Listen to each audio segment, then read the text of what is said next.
حضرت شیخ سیدنا عبد القادر جیلانی رحمۃ اللہ علیہ وسطی ایشیائی ریاستوں اور بر صغیر میں اسلام کا نور پھیلانے والی مقتدر اور عظیم شخصیات میں سے ایک ہیں۔ آپ نے اپنے علم اور روحانیت کی بدولت ایک حقیقی انقلاب برپا کیا۔ سرکار دو عالم صلی اللہ علیہ وآلہ وسلم کے وصال مبارک اور خلفائے راشدہ کے اختتام پر مسلمانوں میں انتشار کی آگ بھڑک اٹھی، جس نے تحریک اسلامی کو شدید نقصان پہنچایا۔ 60 ہجری میں وقوع پذیر ہونے والے واقعہ کربلا نے اسلام کے چہرے پر کاری ضرب لگائی۔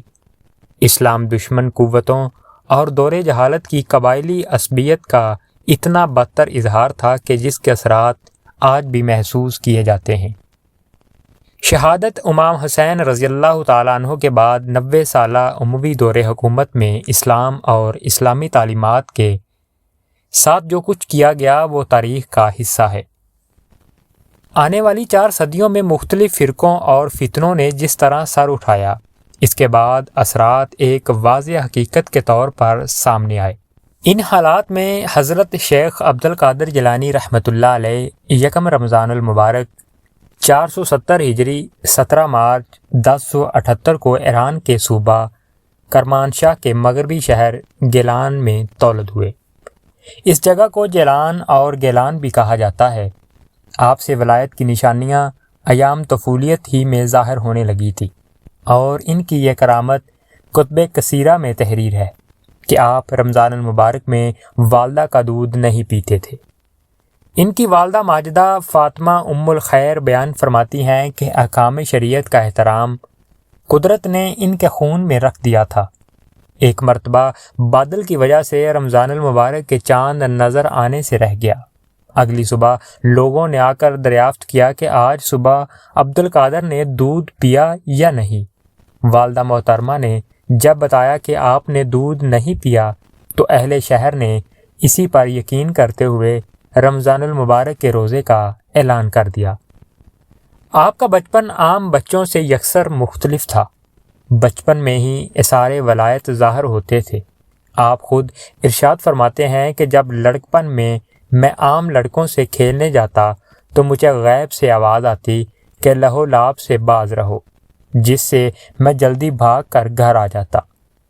آپ کے والد ماجد ابو صالح جنگی دوست بھی ایک صالح اور بلند بخت انسان تھے۔ قواعد الجواہر میں ہے کہ آپ کو جنگی دوست اس وجہ سے کہا جاتا ہے کہ آپ جنگ کو دوست سمجھتے، مطلب جہاد سے محبت کرتے تھے، جبکہ ریاض الحیات میں اس لقب کی تشریح اس طرح کی گئی ہے کہ آپ ہمیشہ اپنے نفس سے جہاد فرماتے تھے اور نفس کشی کو تزکیہ نفس کی اصل سمجھتے تھے۔ معزز سامعین، حضور غوث اعظم تقریباً 10 برس کی عمر تک مقامی مکتب میں زیر تعلیم رہے۔ معروف مورخ جناب طالب ہاشمی نے اپنی کتاب تذکرہ غوث اعظم میں آپ کا زمانہ تدریس سے یہی دورانیہ تحریر کیا ہے۔ حضرت سیدنا غوث اعظم 18 برس کی عمر میں 488 میں بغداد میں جلوہ گر ہوئے۔ یہ وہ وقت تھا کہ جب امام وقت حضرت امام غزالی نے راہ طریقت کی تلاش میں مسن تدریس کو چھوڑ دیا تھا اور بغداد کو خیر آباد کہہ کر راہ طریقت کے مسافر بن گئے تھے۔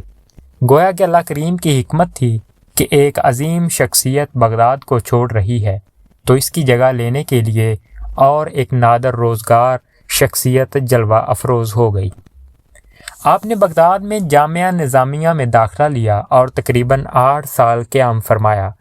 اسی قیام کے دوران آپ نے علم قرآت، علم تفسیر، علم حدیث، علم فقہ، علم لغت، علم شریعت اور علم طریقت پر خوب مہارت حاصل کی۔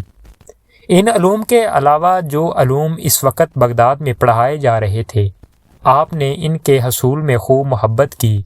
آپ نے اپنے ایک شعر میں اس کا اظہار کچھ یوں کیا، جس کا ترجمہ کچھ یوں ہے: میں نے علم پڑھتے پڑھتے فتیت کے مقام پر فائز ہو گیا اور تائید الہی سے ابدی سعادت کو پا لیا۔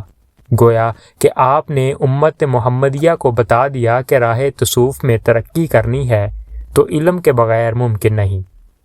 ایسے جاہل اور ان پڑھ لوگوں کو واضح بتا دیا کہ جو شخص احکام شریعت سے واقف نہیں اور علم سے بے بہرہ ہے وہ راہ تصوف کا مسافر نہیں بن سکتا۔ تحصیل علم سے فراغت کے بعد آپ مسن تدریس پر فائز ہو گئے۔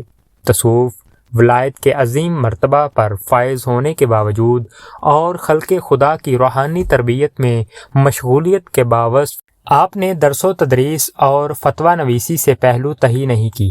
آپ مختلف 13 علوم کا درس ارشاد فرماتے، اس کے لیے باقاعدہ ٹائم ٹیبل مقرر تھا۔ آپ کی مجلس و عرض و ارشاد میں زندگی کے تمام شعبوں سے تعلق رکھنے والے لوگ موجود ہوتے، علماء قلم دوات لے کر حاضر ہوتے اور آپ کے ارشادات قلم بند کرتے۔ حضرت شیخ عبدالحق محدث دہلوی ارشاد فرماتے ہیں کہ حضرت شیخ کی کوئی محفل ایسی نہ تھی کہ جس میں یہودی، عیسائی اور دیگر غیر مسلم آپ کے دست مبارک پر اسلام قبول نہ کرتے۔ کئی جرائم پیشہ، بد کردار، ڈاکو اور بد مذہب اور فاسد عقائد رکھنے والے اپنی سابقہ زندگی سے تائب نہ ہوتے۔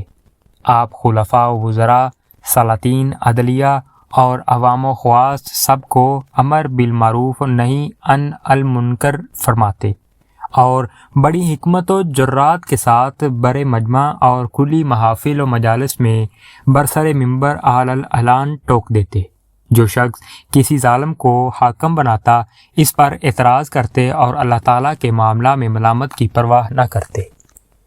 آپ کے متعدد اقوام کتب میں منقول ہیں۔ آپ نے صدق سے متعلق دریافت کیا گیا تو آپ نے فرمایا صدق کی 3 اقسام ہے۔ صدق اقوام میں یہ ہے کہ ان کا قیام دل کی موافقت پر ہو، صدق اعمال میں یہ ہے کہ ان کا قیام حق کی روایت پر ہو، احوال میں یہ ہے کہ ان کا قیام خود حق پر مبنی ہو، انہیں نہ رقیب کا مطالبہ مقدر کرے اور نہ فقہ کا جھگڑا۔ توکل کی بابت پوچھا گیا تو فرمایا دل کا خدا کی طرف مشغول ہونا اور غیر خدا سے الگ ہونا توکل ہے۔ آپ نے فرمایا توبہ یہ ہے کہ اللہ تعالیٰ اپنے بندے کی طرف اپنی عنایت سے دیکھے اور اسی عنایت سے اپنے بندے کے دل کی طرف اشارہ کرے، اس کو اپنی خاص شفقت سے اپنی طرف توجہ کرتے ہوئے پھیر دے۔ حضور غوث الاعظم کا سلسلہ اس دنیا کے طول و عرض میں پھیلا ہوا ہے۔ اپنی مخصوص شرافت و نجابت کی بدولت آپ دنیا بھر کے لیے باعث برکت ہیں۔ آپ نے طالبین حق کے لیے کئی کتب تحریر کیں، جن میں غنیۃ الطالبین، الفتح الربانی، ملفوظات، فتوح الغیب، جلاء الخاطر، بہجۃ الاسرار، الرسالۃ القویات، رسالہ غوثیہ، ادب سلوک التواصل نمایاں ہیں۔ شیخ عبد القادر جیلانی رحمۃ اللہ علیہ نے 8 ربیع الاول 561 ہجری 1166 میں 89 سال کی عمر میں وصال فرمایا اور آپ کی تدفین بغداد شریف میں ہوئی۔